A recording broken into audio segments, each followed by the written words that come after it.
Now, what's interesting about this slide here is that, as it says there, 75% of kids drop out of sport by the time they turn 13.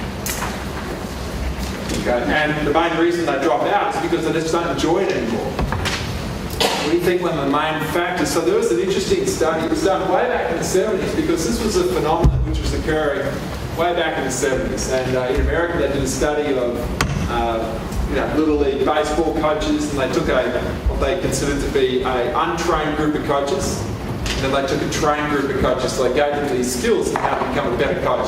And a lot of the things, I'm looking at your notes here, a lot of the things that they talk about in the study were the skills they tried to teach these coaches back in the 70s in terms of how they're going to coach their Little League teams.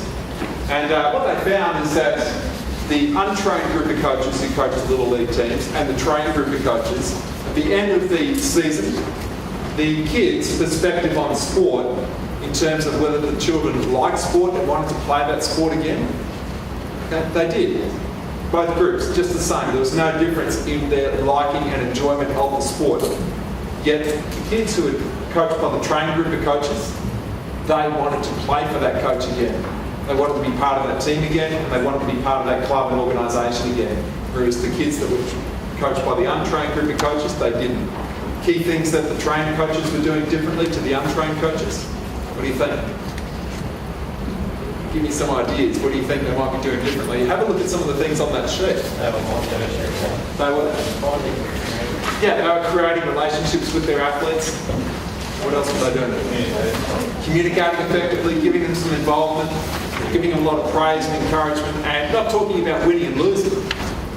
Okay, so what they found is that kids will enjoy sport, but they still won't do it because of the impact of the coach. And so we're always trying to convince and talk to coaches, and hopefully tonight is an example where we're talking to an audience who's already on board with this, right?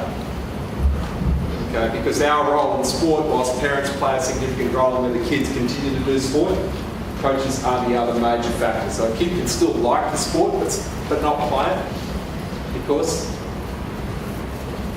coach.